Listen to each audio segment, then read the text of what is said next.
Shalom saudara, Tuhan Yesus berfirman dalam Lukas 6 ayat 36, "Hendaklah kamu murah hati sama seperti Bapamu adalah murah hati." Dalam edisi Voice of Pentecost hari ini, kita akan membahas mengenai memberi dalam kemurahan hati.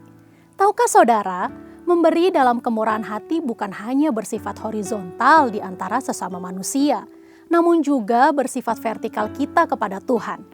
Pemberian secara vertikal ini bukan berarti secara literal memberikan langsung kepada Tuhan, melainkan melalui gereja sebagai wakil Tuhan yang merupakan institusi yang sah dan valid untuk mengelola segala bentuk persembahan jemaat yang mereka berikan sebagai persembahan kepada Tuhan, guna perluasan pekerjaan Tuhan dan kerajaannya di muka bumi. Dalam Maleakhi 3 ayat 10, bangsa Israel diperintahkan untuk membawa persembahan ke dalam rumah perbendaharaan atau bait Allah. Dalam Markus 12 ayat 41-44, Tuhan Yesus memperhatikan orang-orang yang memberi di bait Allah. Pada masa gereja mula-mula di Kisah Rasul 4 ayat 32-37, jemaat membawa persembahan mereka ke hadapan rasul-rasul, dan pada prinsipnya Tuhan Yesus mengajarkan kita untuk memberi persembahan kita ke dalam rumah ibadah atau gereja. Dalam 2 Korintus 8 ayat 1-5, Rasul Paulus memuji jemaat Makedonia bahwa meskipun dalam berbagai penderitaan, sukacita mereka malah meluap. Meskipun mereka sangat miskin, namun mereka sangat kaya dalam kemurahan hati. Sehingga mereka dapat memberi bahkan melampaui kemampuannya. Pemberian yang melampaui logika dan melampaui hitung-hitungan ekonomi manusia hanya dapat dilakukan karena kemurahan hati. Kemurahan hati ini berasal dari pengenalan akan kasih karunia Tuhan, bahwa Ia yang oleh karena kita menjadi miskin, sekalipun Ia kaya, supaya kita menjadi kaya oleh karena kemiskinannya. Dan untuk membuat semua itu terrealisasi, Tuhan Yesus rela mati untuk kita karena Dia mengasihi kita. Alkitab berkata dalam Yohanes 15 ayat 13-14a, "Tidak ada kasih yang lebih besar daripada kasih seorang yang memberikan nyawanya untuk sahabat-sahabatnya. Kamu adalah sahabatku." Karena Tuhan Yesus lebih dahulu mengasihi kita dan kita mengasihi Dia, inilah yang mendorong kita untuk memberi dalam kemurahan hati. Bagi orang yang suka hitung-hitungan, akan sulit memahami konsep kemurahan hati. Hal ini dapat kita lihat dari apa yang disampaikan oleh Tuhan Yesus ketika pemilik kebun anggur membagikan upah yang sama, masing-masing 1 dinar kepada para pekerja yang bekerja di kebun anggurnya. Mulai dari yang masuk terakhir hingga masuk terdahulu. Mereka yang masuk bekerja terdahulu protes dan merasa diperlakukan tidak adil. Sekalipun pemilik kebun anggur sudah memberikan upah sesuai dengan kesepakatan. Mengapa mereka protes? Karena iri hati. Mereka yang tidak memiliki kemurahan hati akan cenderung menjadi iri hati. Bagaimana dengan kita? Bukankah sama seperti jemaat Makedonia dan jemaat Korintus, kita juga telah mengenal kasih karunia Tuhan Yesus? Adakah pengenalan akan kasih karunia tersebut membuat kita menjadi kaya dalam kemurahan hati sehingga kita dapat memberi melampaui kemampuan, bahkan pemberian yang melampaui logika? Prinsip memberi dalam kemurahan hati seharusnya diterapkan dalam keseharian hidup suami istri dalam rumah tangga. Memberi dalam kemurahan hati dilandasi karena suami dan istri saling mengasihi, karena kasih Kristus telah mengikat mereka. Paulus dengan inspirasi Roh Kudus dalam Efesus 5 ayat 25 menyatakan, "Hai suami, kasihilah istrimu sebagaimana Kristus telah mengasihi jemaat dan telah menyerahkan dirinya baginya." Kalau dirinya sendiri saja rela diserahkan bagi istrinya, bukankah materi, harta, dan lain-lain sebenarnya menjadi hal yang terlalu kecil untuk diberikan? Selain itu, contoh praktek memberi dalam kemurahan hati sudah dipraktekkan di gereja kita GBI Jalan Gatot Subroto dalam memberikan persembahan sulung setiap tahun. Bukan dengan paksaan, tetapi menurut kerelaan hati dan kekayaan kemurahan hati dari jemaat. Persembahan sulung adalah berkat dari Tuhan, yaitu seluruh gaji dan penghasilan yang kita terima di bulan Januari dan kita persembahkan di bulan Februari. Tanpa kemurahan hati, tidak mungkin seseorang akan memberikan persembahan sulung kepada Tuhan. Sudah banyak kesaksian dari orang-orang yang memberikan persembahan sulung dari kemurahan hatinya. yang membuktikan pemeliharaan dan penyertaan Tuhan senantiasa ada. Bahkan mereka menerima berkat berkelimpahan. Kita percaya Tuhan memperhitungkan mereka yang taat melakukan firman-Nya. Memberikan persembahan sulung menjadikan kita pribadi-pribadi yang semakin diperkaya dalam kemurahan hati dan semakin merasakan kasih karunia Tuhan. Untuk penjelasan lebih lanjut dari tim teologi kami, saudara dapat scan QR Code yang tersedia. Selamat memberi dalam kemurahan hati dan Tuhan Yesus memberkati.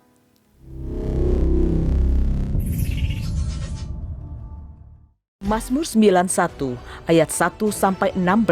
Dalam lindungan Allah, orang yang duduk dalam lindungan yang maha tinggi dan bermalam dalam naungan yang maha kuasa akan berkata kepada Tuhan, tempat perlindunganku dan kubu pertahananku, Allahku yang kupercayai. Sungguh, dialah yang akan melepaskan engkau dari jerat penangkap burung, dari penyakit sampar yang busuk. Dengan kepaknya, ia akan menudungi engkau. Di bawah sayapnya, engkau akan berlindung. Kesetiaannya ialah perisai dan pagar tembok. Engkau tak usah takut terhadap kedahsyatan malam, terhadap panah yang terbang di waktu siang, terhadap penyakit sampar yang berjalan di dalam gelap, terhadap penyakit menular yang mengamuk di waktu petang. Walau 1.000 orang rebah di sisimu dan 10.000 di sebelah kananmu, tetapi itu tidak akan menimpamu. Engkau hanya menontonnya dengan matamu sendiri dan melihat pembalasan terhadap orang-orang fasik. Sebab Tuhan ialah tempat perlindunganmu, yang maha tinggi telah kau buat tempat perteduhanmu. Malapetaka tidak akan menimpa kamu dan tulah tidak akan mendekat kepada kemahmu. Sebab malaikat-malaikatnya akan diperintahkannya kepadamu untuk menjaga engkau di segala jalanmu. Mereka akan menatang engkau di atas tangannya supaya kakimu jangan terantuk kepada batu. Singa dan ular tedung akan kau langkahi. Engkau akan menginjak anak singa dan ular naga. Sungguh hatinya melekat kepadaku, maka aku akan meluputkannya. Aku akan membentenginya, sebab ia mengenal namaku. Bila ia berseru kepadaku, aku akan menjawab. Aku akan menyertai dia dalam kesesakan. Aku akan meluputkannya dan memuliakannya. Dengan panjang umur akan kukenyangkan dia, dan akan kuperlihatkan kepadanya keselamatan daripadaku. Selamat siang Bapak Ibu. Shalom. Bagaimana kabarnya Bapak Ibu? Luar biasa. Saya juga menyambut Bapak Ibu yang mengikuti ibadah secara online yang ada di rumah. Dimanapun Anda berada, kita mau beribadah bersama-sama dengan Tuhan. Mari beri tepuk tangan buat Tuhan kita. Mari kita mau satu di dalam doa. Bapa kami percaya Engkau Tuhan yang tidak pernah berubah. Dahulu, sekarang, dan sampai selama-lamanya. Dan siang hari ini kami datang kepadamu. Kami mau menyembahmu. Kami mau bersyukur Tuhan. Dan mengalami kasih-Mu, kebenaran-Mu, dan kuasa-Mu. Dalam nama Yesus Tuhan. Semua kita yang percaya kepadanya sama-sama katakan amin.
dalam hidupku, ku bersyukur.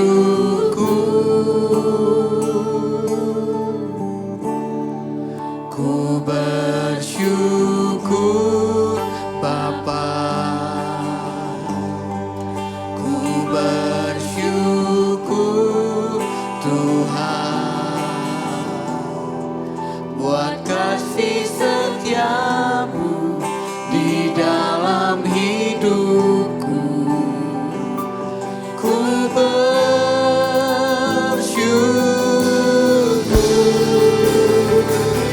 Tuhan.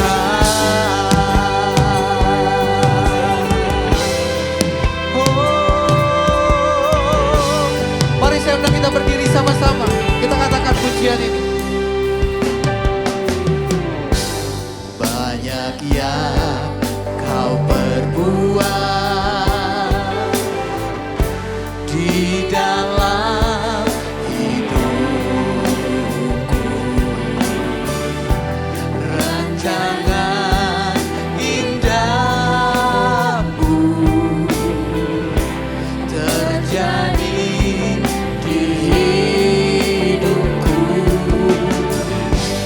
Bapa yang mengerti segala yang ku perlu. Kasih-Mu sempurna nyata dalam hidupku.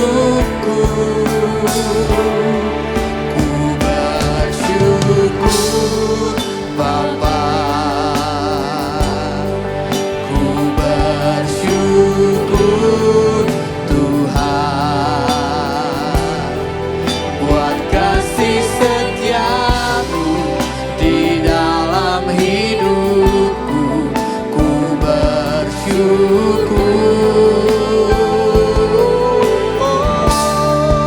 Ku bersyukur Bapa, ku bersyukur Tuhan,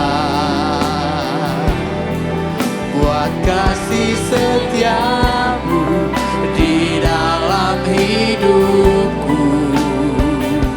Ku bersyukur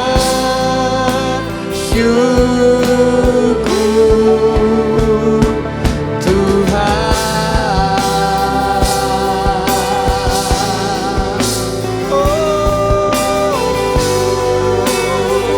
Ya, kami bersyukur Tuhan atas kasih dan setia-Mu.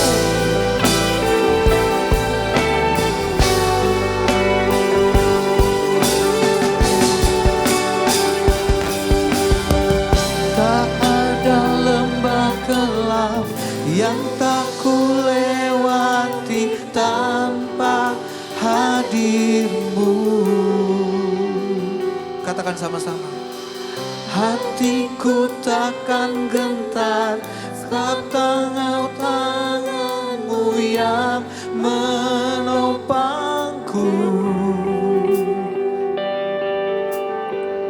Tak ada lembah kelam yang tak ku lewati tanpa hadir-Mu. Hatiku takkan gentar sebab ku tahu tangan-Mu yang menopangku. Kaulah Yesus, Kaulah Yesus, Kaulah Tuhan, hanya Kau ku percaya. Serukan, Kaulah Yesus, Kaulah Yesus, Kaulah Tuhan, harapan hidupku. Ku bersyukur Bapa. Mari angkat kedua tangan. Naikkan syukurmu kepada Dia dengan segenap hati. Sebab kasih setiamu di dalam hidupku, ku bersyukur.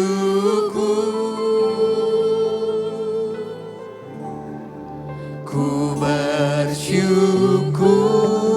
Bapa, ku bersyukur Tuhan, buat kasih setiamu di dalam hidupku. Yes, ku bersyukur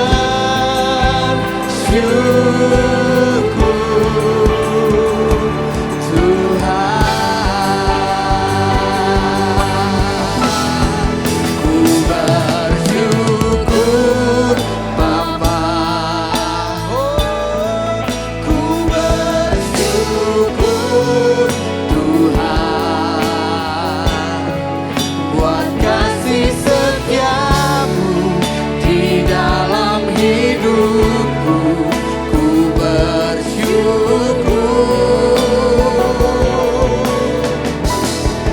Ku bersyukur Bapa,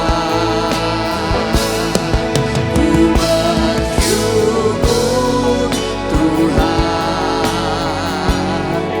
buat kasih setiamu di dalam hidupku. Ku bersyukur,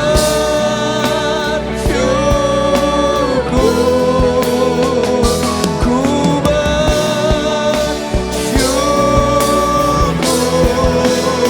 ku bersyukur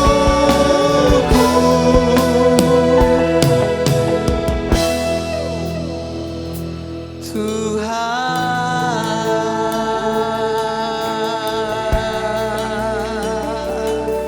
kami bersyukur,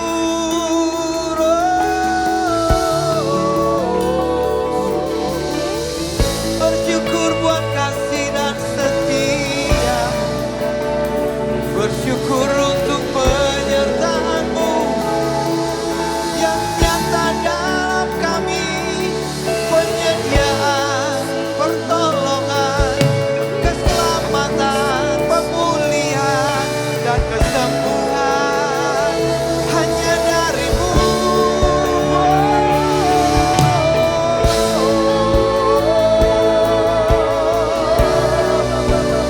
Mari naikkan syukur-Mu kepada Dia. Katakan terima kasih Tuhan, Engkau menyertai, Engkau membimbing kami, Engkau menolong, Engkau melepaskan.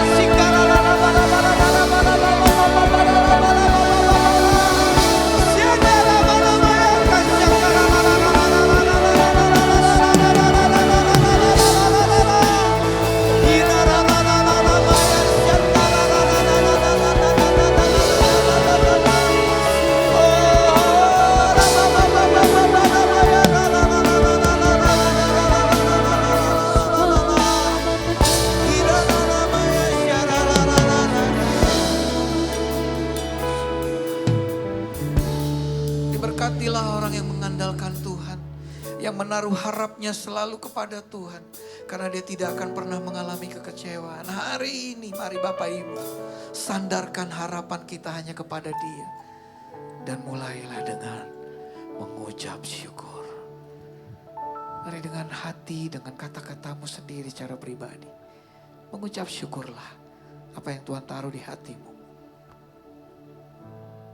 Bersyukur buat pekerjaan yang Tuhan berikan. Bersyukur buat usaha yang sampai hari ini masih bisa berjalan sekalipun kau sedang berjuang. Mari naikkan syukur. Katakan terima kasih. Bersyukur buat keluarga yang Tuhan jaga dan sertai. Bahkan engkau yang sedang mengalami sakit dan penyakit, engkau yang di rumah, naikkan syukur. Naikkan syukur. Ya. Ketika kita bersyukur, kita membiarkan kedaulatan Tuhan dan mengakui Tuhan yang memimpin hidup kita. Yes God. Kami beri dan kami bawa korban hidup kami. Syukur kami kepadamu Tuhan. Sebagai persembahan yang hidup, yang kudus, dan yang berkenan bagimu. Karena itu adalah ibadah yang sejati. Dan siang ini Allah, kami mau bersuka cita bersama-sama. Karena Engkau hadir di tengah-tengah kami. Engkau nyata di tengah-tengah kami. Dan di dalam Engkau, kami akan memperoleh kemenangan demi kemenangan.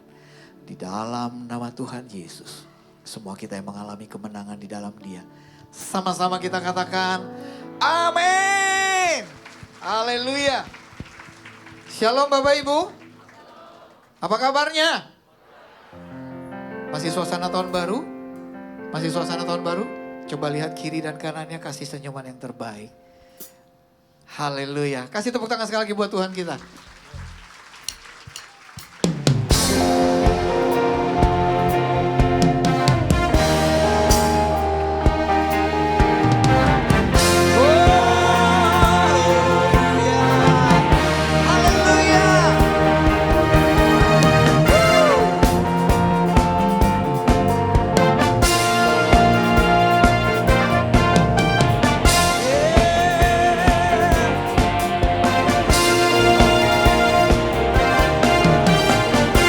Masuki gerbangnya Tuhan dengan hati yang bersyukur. Ku bersorak memuji Tuhan, dialah sukacitaku. Sebab Dia baik, Dia sungguh baik, kasih setianya untuk selamanya. Sebab Dia baik, Dia sungguh baik, kasih setianya kekal. Sebab Dia baik, Dia sungguh baik, amin, kasih setianya untuk selamanya. Sebab Dia baik, Dia sungguh baik, kasih setianya kekal selamanya. Haleluya. Oh, oh, oh. Mari nyanyikan pujian bagi Dia.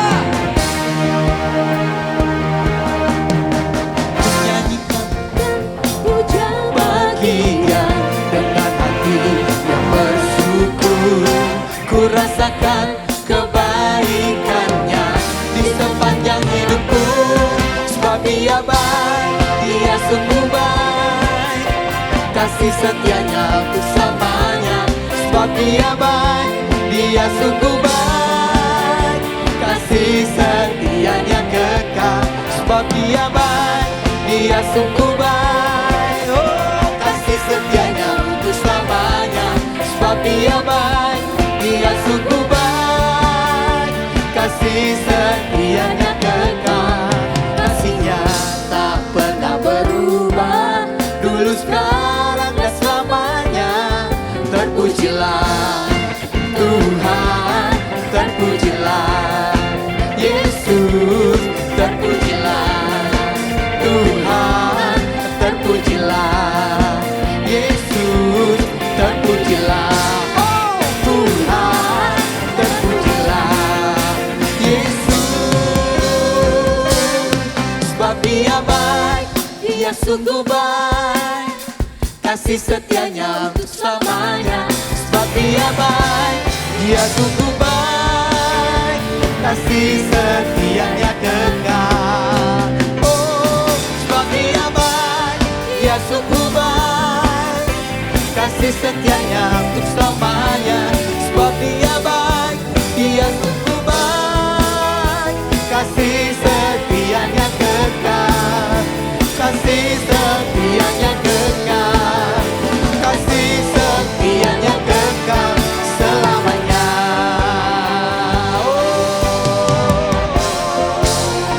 Haleluya, kasih setianya kekal selama-lamanya. Amin.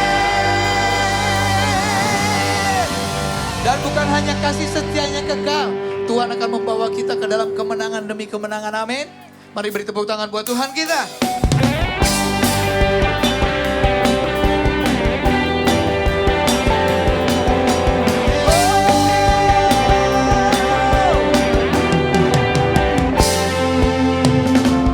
Diberi kuasa dan Raja mulia, menaklukkan musuh di bawah kakiku. Amin. Ku pakai kuasa dari Raja mulia. Bila Allah ada bersamaku, siapa jadi lawanku? Sungguh besar Kau Tuhanku, Engkau perisai hidupku. Ku berdiri dengan iman, iman dalam Yesus Tuhan. Kau yang memberi kemenangan, ku bersorak merayakan. Terpujilah Engkau Raja segala raja. Haleluya. Ku diberi kuasa Raja mulia, menaklukkan musuh di bawah kakiku. Amin. Ku pakai kuasa dari Raja mulia. Bila Allah ada bersamaku, siapa jadi lawanku? Katakan. Bila Allah ada bersamaku, siapa jadi lawanku? Bila Allah ada bersamaku, siapa jadi lawanku? Sungguh besar Kau Tuhanku, Engkau perisai hidupku. Ku berdiri dengan iman, iman dalam Yesus Tuhan. Kau yang memberi kemenangan, ku bersorak merayakan. Terpujilah Engkau Raja segala raja.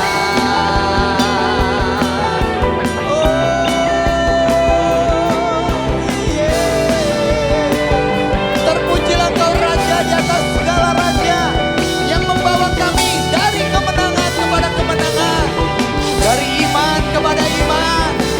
Haleluya.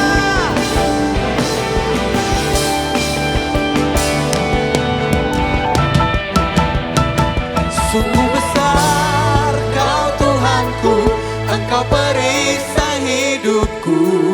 Ku berdiri dengan iman, iman dalam Yesus Tuhan. Kau yang memberi kemenangan, ku bersorak merayakan. Terpujilah Engkau Raja segala raja.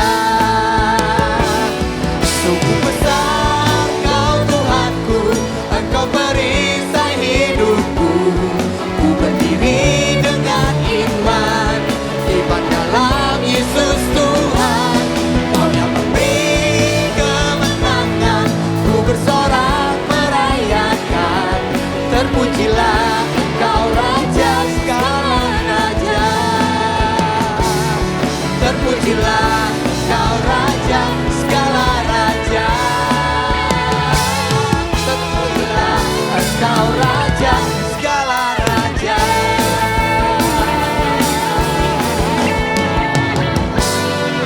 Haleluya. Bolehkah kita beri tepuk tangan sekali lagi yang paling meriah buat Raja di atas segala raja. Haleluya.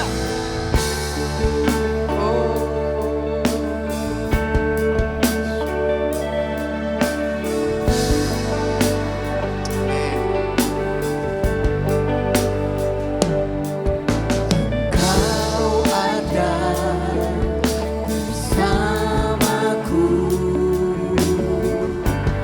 di setiap musim hidupku.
Perkenalkan, nama saya Pastor Andrew, saya pelayanan di GBI Ecclesia. Saya membantu penggembalaan dari Pastor Hengki So, gereja kami di Taman Semanan, di Cengkareng, di Puri.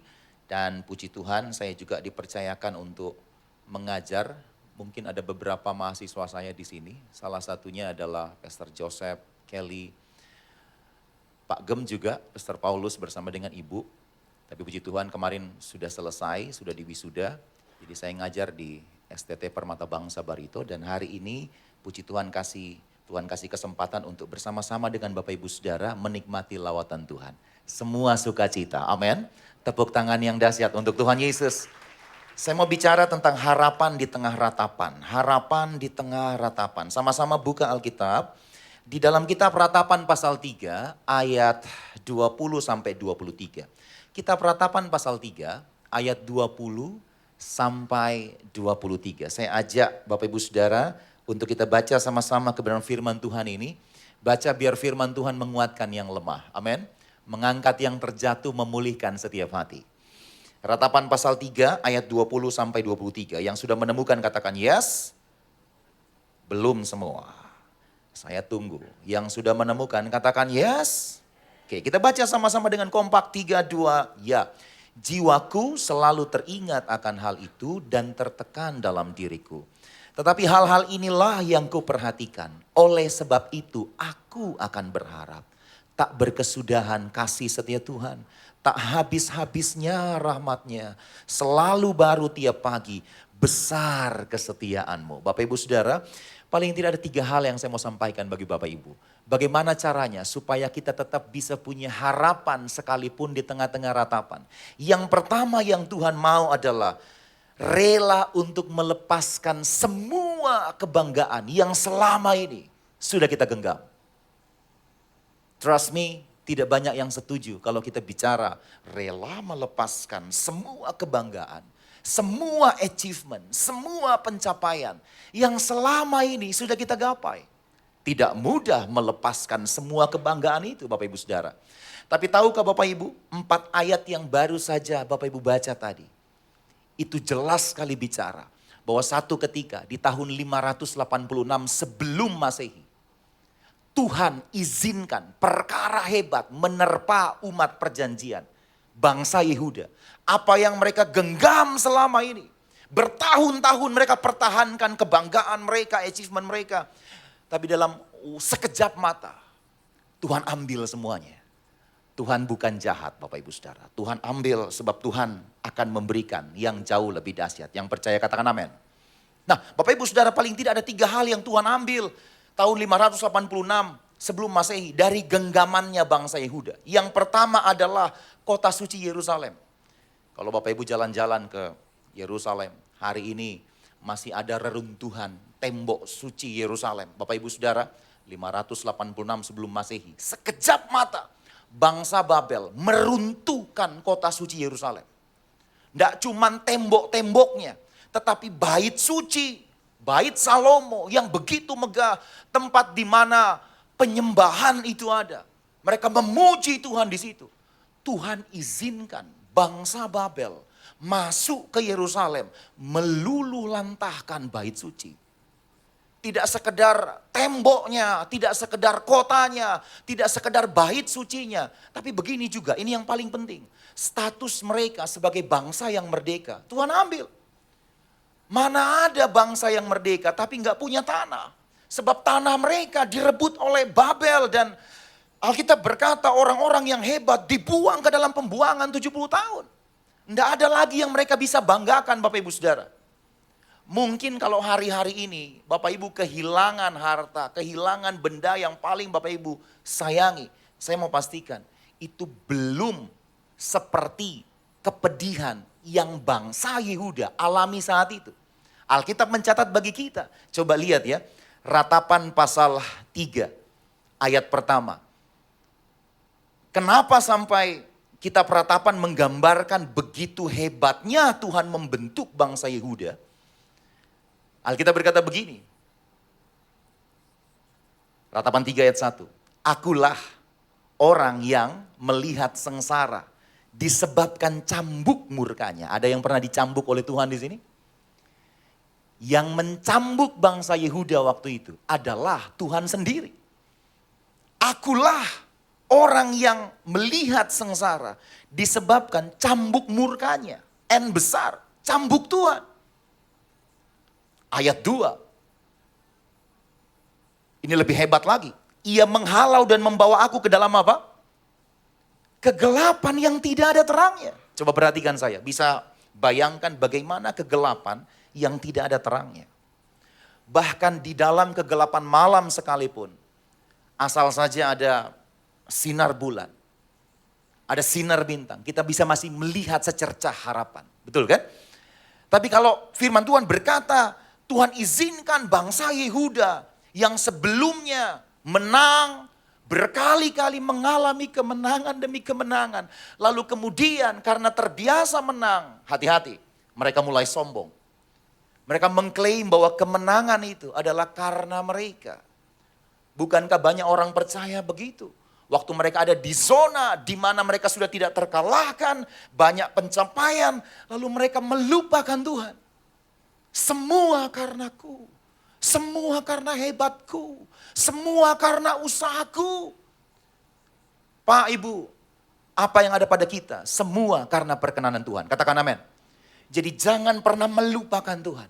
Apa yang hari-hari ini Tuhan percayakan begitu dahsyat atas gereja ini. Atas kehidupanmu, atas keluargamu, bisnis pekerjaanmu diberkati oleh Tuhan. Dengar baik, semua itu karena perkenanan Tuhan. Jangan pernah lupakan Tuhan. Nah, bangsa Yehuda melupakan Tuhan. Sehingga tahun 586 Tuhan pakai cara yang tidak biasa untuk membentuk mereka. Kalau hati anak Tuhan sudah terlanjur keras seperti kristal, tidak bisa lagi dinasehati, maka percayalah, hal-hal seperti ini bisa saja Tuhan pakai. Tapi ingat, semua untuk mendatangkan kebaikan bagi kita. Katakan amin. Siapa yang mau dengan rela dibentuk Tuhan dengan cara yang begini?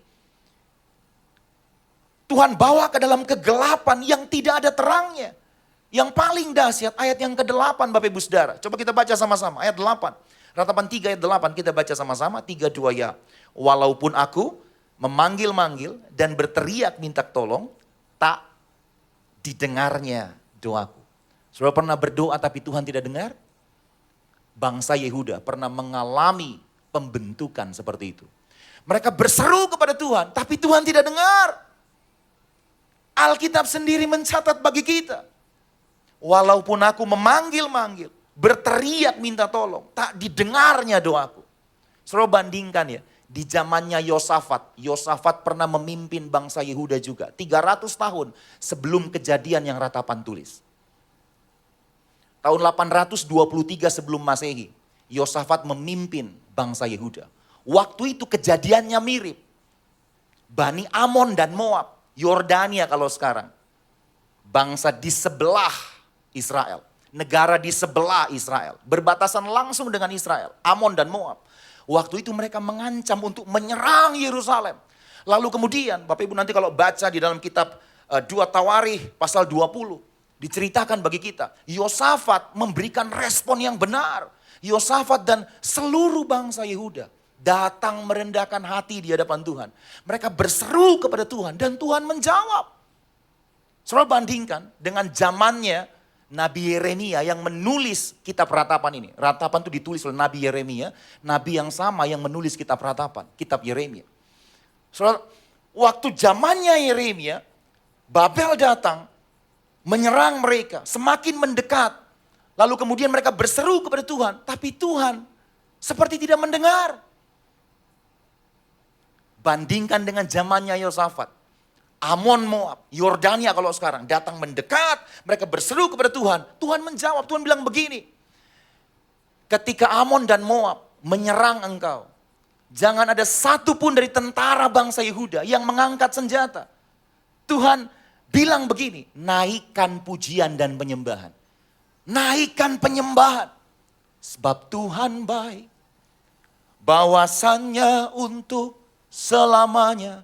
Kasih setianya, sebab Tuhan baik, bahwasannya untuk selamanya kasih setianya. Coba bayangkan Bapak Ibu ya, Tuhan bilang begini, jangan angkat senjata, angkat pujian. Ada yang tidak nyambung di situ dengan kebiasaan kebanyakan orang untuk berpikir. Normalnya begini Bapak Ibu Saudara, kalau berperang itu kita angkat senjata. Tapi apa yang kita rancangkan, apa yang Tuhan pikirkan kadangkala berbeda. Rencana Tuhan itu lebih sempurna dari apa yang kita rancangkan. Katakan amin. Rancangan kita terbatas, tapi rancangan Tuhan tidak terbatas. Tuhan bilang, Yosafat, taat saja, belajar taat.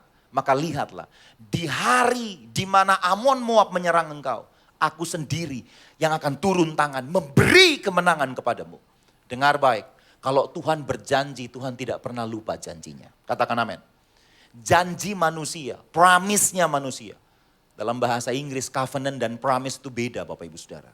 Promise itu manusia yang memberikan itikat, idenya untuk berjanji. Inisiatornya adalah manusia. Dengar baik, kalau manusia menjadi inisiator sebuah janji, kadangkala manusia lupa janjinya, betul? Tapi kalau covenant, inisiator janjinya bukan manusia, Tuhan sendiri yang berinisiasi. Inisiatornya Tuhan sendiri, dia berjanji dan ingat, kalau Tuhan berjanji, Tuhan tidak pernah lupa janjinya. Katakan amin. Itulah sebabnya ketika Amon dan Moab menyerang Yerusalem, menyerang bangsa Yehuda. Betul saja, Yosafat dan bangsa Yehuda taat, mereka tidak angkat senjata. Saudara bisa bayangkan, Amon Moab semakin mendekat ke Yerusalem. Menakutkan sekali. Gemuruh pasukan berkuda dengan senjatanya yang paling mutakhir waktu itu. Saya percaya ada 1-2 orang yang ketakutan. Lalu kemudian mulai tergoda, ya kan? Mulai angkat senjata. Tapi Tuhan bilang begini, turunkan tuh senjata. Jangan angkat senjata, naikkan pujian. Yang di sana angkat senjata, yang di sini angkat pujian. Di sana menyerang dengan pasukan berkuda, di sini nyanyi. Sebab Tuhan baik, sepertinya tidak nyambung. Tapi Tuhan bilang taat saja nak. Nah masa-masa seperti ini, tidak semua orang percaya bisa menjadi pemenang. Banyak sekali yang kemudian kecewa. Tuhan bilang taat saja nak. Sudah nyanyi nih, sebab Tuhan baik. Mana janji Tuhan? Belajar, sabar menanti janji Tuhan. Katakan amin. Bahwasannya untuk selamanya. Yang di sana semakin mendekat. Tuhan bilang, percaya, terus naikkan pujian. Aku akan turun tangan, memberi kemenangan. Waktu mereka taat, betul saja Bapak Ibu Saudara. Tuhan turun tangan, memukul kala Amon dan Moab. 2 Tawarikh, pasal 20 mencatat bagi kita. Hari itu, mujizat terjadi. Yang di sana angkat senjata, di sini angkat pujian. Yang mana yang menang? Yang angkat pujian. Jadi Alkitab mau berkata kepada kita, belajar taat sama Tuhan. Di dalam Tuhan, kita tidak sekedar menang. Di dalam Tuhan, kita lebih dari pemenang. Tepuk tangan yang dahsyat untuk Tuhan Yesus. Tapi tidak begitu di zamannya Yeremia. Tuhan izinkan pembentukan dengan cara yang berbeda. Mereka berdoa nih. Tapi Tuhan seperti tidak mendengar. Saudara lihat, cara Tuhan membentuk itu beda-beda. Di zamannya Yosafat mereka berdoa, Tuhan dengar. Di zamannya Yeremia, Tuhan berdoa. Mereka berdoa, Tuhan bilang begini, sabar, nantikan janji Tuhan. Kalau Tuhan berjanji, Tuhan tidak pernah lupa janjinya. Katakan amin. Menyakitkan memang, tetapi puji Tuhan. Bapak Ibu kalau baca lebih lanjut, Yeremia mencatat bagi kita bahwa 70 tahun Tuhan izinkan masa-masa pembentukan di Babel. Dan betul saja, setelah 70 tahun berlalu, bangsa Yehuda kembali ke Yerusalem. Tangan Tuhan sendiri yang menuntun mereka kembali pulang ke Yerusalem. Melalui Nehemia dan Ezra. Tembok-temboknya dibangun kembali. Mereka mulai beribadah kembali kepada Tuhan. Dan lihatlah hari ini, bangsa Israel yang pernah dibentuk Tuhan begitu hebat. Semua yang mereka anggap sebagai pencapaianku, kebanggaanku, Tuhan pernah ambil. Tapi hari ini, Tuhan berikan lebih daripada yang dulu Tuhan berikan. Coba lihat Bapak Ibu Saudara, handphone yang Bapak Ibu pegang hari ini. Mungkin 90%, 95% mungkin orang Israel yang menemukan. Cerdas sekali, diberkati berlimpah-limpah. Tapi ingat, Tuhan pernah membentuk mereka. Tuhan pernah mengizinkan mereka ada di masa di mana mereka mengalami pembentukan yang hebat dari Tuhan. Saudara lihat tadi, mereka berdoa, mereka berteriak kepada Tuhan, tapi seolah Tuhan diam. Bukan Tuhan tidak mendengar. Tuhan mau bilang begini, sabar nantikan janji Tuhan. Katakan amin. Keluargamu kah yang hari-hari ini sedang dibentuk Tuhan? Hidupmu kah yang hari-hari ini sedang dibentuk Tuhan? Tidak usah protes sama Tuhan. Tidak usah lalu kemudian memberikan respon yang keliru. Pindah gereja, mempersalahkan gembala. Ngambek sama Tuhan. Yang Tuhan mau, izinkan Tuhan membentuk kehidupanmu. Percaya ketika Tuhan membentuk, Tuhan tidak pernah keliru dalam membentuk. Tuhan akan membentuk engkau. Berkat Tuhan akan melimpah dahsyat dalam hidupmu. Tepuk tangan untuk Tuhan.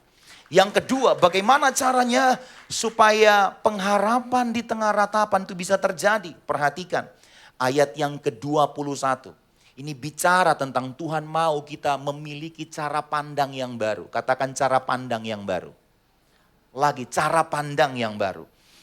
Ayat 21 dikatakan begini. Tetapi hal-hal inilah yang kuperhatikan, oleh sebab itu aku akan berharap. Coba bayangkan, bandingkan ya dengan ayat 20. Di ayat 20 mereka ditaklukkan oleh masalah. Buktinya apa? Perhatikan baik-baik. Jiwaku selalu teringat akan hal itu. Tahu arti selalu? Pagi dia ingat, siang dia ingat, sore dia ingat. Pagi dia ingat masalah. Tertekan jiwanya. Siang dia pikirkan masalah. Sore, malam dia tidak bisa tidur karena masalah. Ditaklukkan oleh masalah. Masalahnya apa? Jiwaku selalu teringat akan hal itu. Hal itu yang dimaksud yang tadi. Tuhan ambil Yerusalem. Bait suci Tuhan izinkan.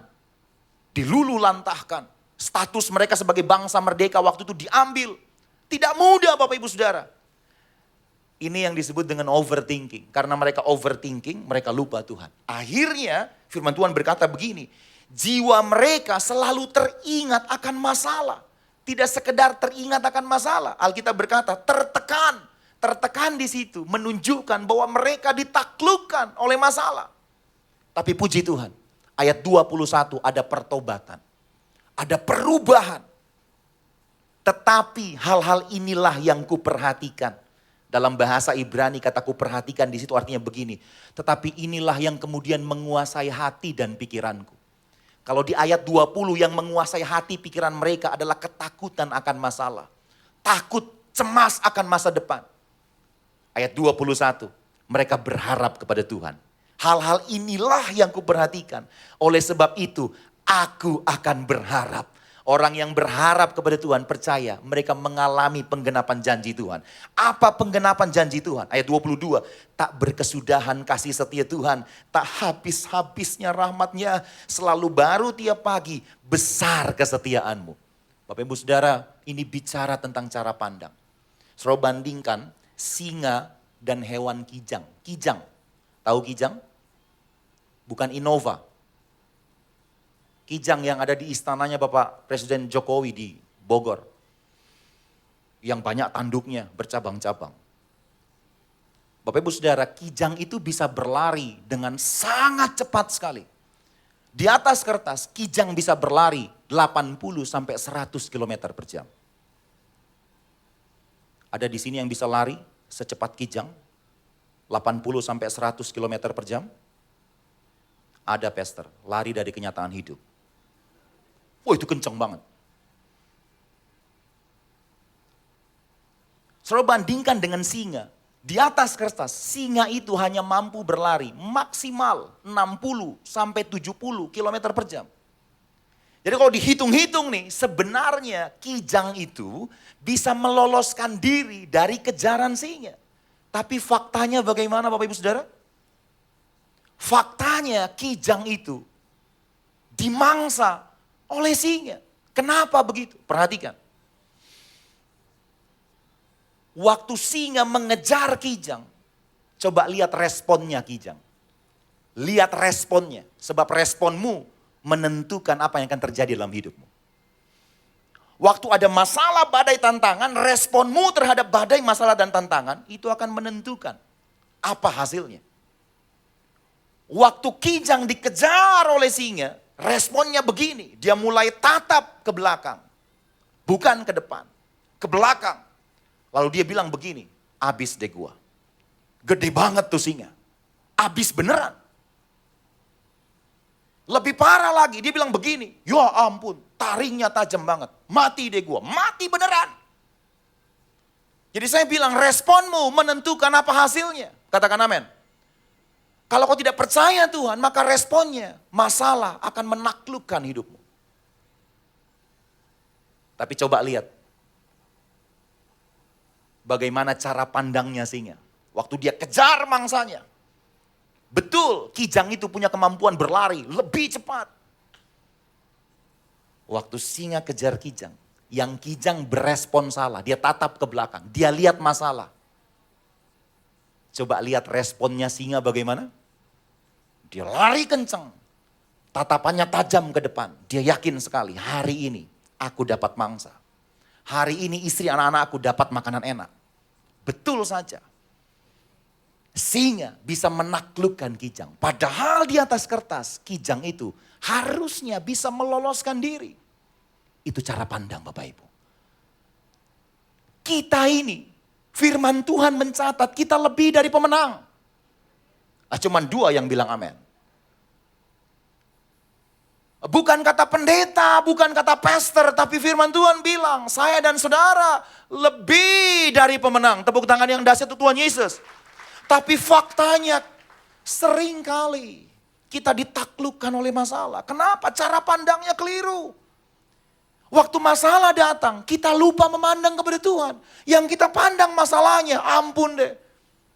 Utangku kegedean. Sakitku gak mungkin sembuh.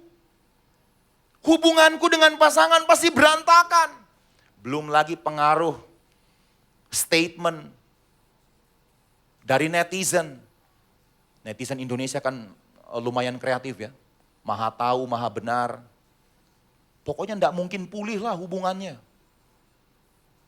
Dijudge begitu. Lalu kemudian kita lupa fokus kepada Tuhan. Kita fokus kepada pendapat orang, fokus kepada masalah. Akhirnya kita ditaklukkan oleh masalah. Waktu badai menerpa, masalah datang. Ingat, pandang Tuhan. Katakan amin. Waktu kau pandang Tuhan, ini tidak bicara kau lupa akan masalah. Atau lari dari masalah. No, masalahnya ada. Tapi waktu kau pandang Tuhan, maka Tuhan akan turun tangan memberi kemenangan kepadamu. Engkau yang lemah diubah Tuhan menjadi kuat. Hikmat Tuhan akan turun atas hidupmu. Waktu kau pandang Tuhan, kuasanya mengalir dalam hidupmu. Memberikan kau hikmat, kemampuan, marifat untuk menyelesaikan masalah-masalahmu. Coba ingat Bapak Ibu. Pernahkah Bapak Ibu mengalami masa-masa di mana kesukaran itu menerpa? Tapi setelah kesukaran itu berlalu, coba ingat kembali. Seringkali kita bilang begini, iya ya waktu itu masalahnya berat banget loh. Tapi Tuhan mampukan saya loh, kok bisa ya? Kok bisa masalah itu berlalu? Waktu kita pandang Tuhan, memang kita terbatas, tapi kita punya Tuhan yang tidak terbatas. Amin. Waktu ada masalah, betul badainya besar, tapi Tuhan kita lebih besar dari badai kehidupan kita. Tepuk tangan yang dahsyat untuk Tuhan Yesus. Yang terakhir, bagaimana caranya supaya kita tetap bisa berharap sekalipun di tengah-tengah masa yang sukar. Pemain musik boleh bantu saya. Tetap pegang janji Tuhan. Katakan amin. Tetap pegang teguh janji Tuhan. Paling tidak ada 3 janji Tuhan di ayat yang tadi sudah kita baca. Tak berkesudahan. 1, kasih setia Tuhan. Tak habis-habisnya. Rahmatnya selalu baru tiap pagi. Besar kesetiaan. Jadi 3 janji Tuhan yang akan digenapi bagi orang percaya yang tetap berharap kepada Tuhan. Katakan amin. Yang pertama, kasih setia Tuhan. Yang kedua, rahmat Tuhan. Yang ketiga, kesetiaan Tuhan. Dalam bahasa Indonesia mirip semuanya. Tapi dalam bahasa asli, semuanya beda. dan semuanya istimewa. Katakan amin. Kasih setia dalam bahasa Ibrani ditulis dengan kata kesed, K-H-E-S-E-D. Artinya begini, kesetiaan Tuhan menggenapi perjanjiannya. Saya bilang tadi kalau covenant Tuhan, janji Tuhan. Tuhan yang berinisiatif untuk berjanji. Kalau Tuhan berjanji, Tuhan tidak pernah lupa janjinya. Katakan amin. Rahmat, rahimim dalam bahasa Ibrani. Artinya begini, belas kasihan Tuhan kepada orang-orang yang lemah. Engkau yang lemah hari-hari ini. Dengar baik. Rahimim Tuhan. Belas kasihan Tuhan. Anugerah Tuhan. Tuhan akan curahkan atas kehidupanmu. Atas keluargamu. Katakan amin. Kesetiaan. Emunah. Kepastian dalam melakukan perkara-perkara yang hebat. Dengar baik. Tuhan kita itu dahsyat. Karena Tuhan kita dahsyat. Dia akan melakukan perkara-perkara yang dahsyat dalam hidup kita. Tuhan kita kuasanya bukan biasa-biasa saja. Kuasanya dahsyat. Oleh sebab itu dia setia untuk melakukan perkara-perkara yang dahsyat dalam kehidupanmu. Katakan amin. Jadi kalau hari-hari ini masalah itu menerpa, pandang Tuhan. Tuhan akan berikan hikmat kepadamu. Beri marifat kepadamu. Beri kemampuan kepadamu. Jangan lari dari masalah. Hadapi masalah. Urapan Tuhan ada padamu. Kau akan tampil sebagai pemenang. Tuhan mampukan engkau untuk menyelesaikan setiap masalah-masalah.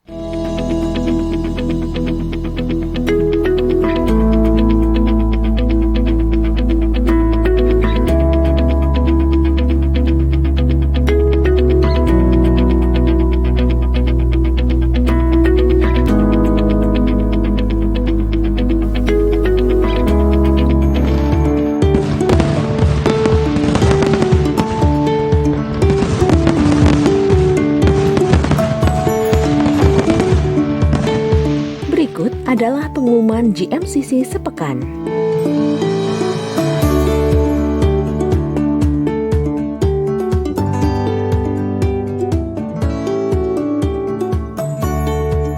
Jemaat diimbau untuk membuat kartu keluarga jemaat atau KKJ guna memudahkan administrasi pendataan dan pelayanan jemaat yang efektif, seperti kedukaan, pernikahan, penyerahan anak, diakonia, dan sebagainya. Berikut syarat-syarat untuk membuat KKJ.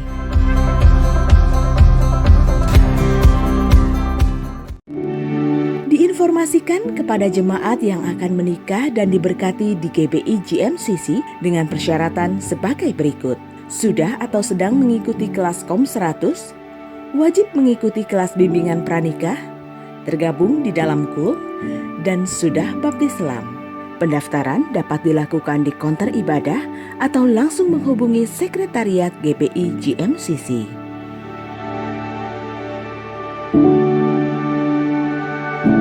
Akan dibuka kelas KOM 200 yang akan dilaksanakan setiap hari Minggu pukul 10.30 sampai 12.30. Kelas KOM 200 ini akan dimulai pada tanggal 29 Januari 2023. Persyaratan untuk mengikuti kelas ini adalah 1. Lulus KOM 100, 2. Usia minimal 17 tahun. Segera daftarkan diri melalui link sebagai berikut, dan untuk informasi lanjut silakan menghubungi nomor sebagai berikut.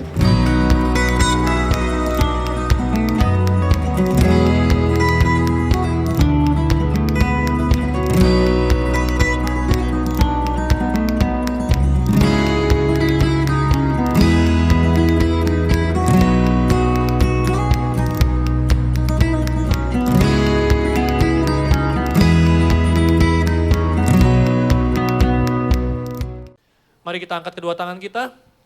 Terima kasih Tuhan buat kesempatan yang indah kami boleh beribadah bersama dengan-Mu Tuhan. Kami boleh menikmati hadirat-Mu dan kami boleh diberkati oleh taburan firman-Mu dari hamba-Mu Tuhan. Mari Tuhan perlengkapi kami terus. Dan jangan biarkan kami terlena dengan setiap masalah yang kami hadapi. Tapi kami mau bangkit dan kami mau menjadi pemenang. Kami berdoa Tuhan buat tempat ini. Setiap hari Tuhan, setiap minggu Kau tambahkan jiwa-jiwa Tuhan. Setiap minggu akan ada kelepasan-kelepasan, akan ada pemulihan, akan ada kesembuhan yang terjadi lewat ibadah-Mu di tempat ini Tuhan. Dan kami percaya setiap kami, jemaat-jemaat-Mu Tuhan, akan semakin diberkati, akan semakin mengalami pemulihan seutuhnya. Dan kami berdoa Tuhan untuk bangsa kami, bangsa yang kami kasihi Tuhan. memasuki masa-masa yang semakin sulit Tuhan. Tapi kami percaya Tuhan Kau tidak tinggalkan bangsa kami. Kau menyertai bangsa kami Tuhan dan Kau menyertai setiap anak-anak-Mu di bangsa ini Tuhan. Engkau berjanji Tuhan, Engkau akan membangkitkan bangsa ini Tuhan. Dan Kau akan memulihkan bangsa ini. Kami akan pulang menerima berkat daripada-Mu Tuhan. Jemaat yang terkasih, terimalah berkat dari Allah Bapa Surgawi. Yang akan selalu menyertai kita mulai hari ini. Bahkan dimanapun kita berada, apapun yang kita kerjakan, Tuhan menyertai kita semua. Dan berkat Allah tercurah bagi kita dari sekarang sampai selama-lamanya. Di dalam nama Yesus yang percaya sama-sama kita katakan, amin.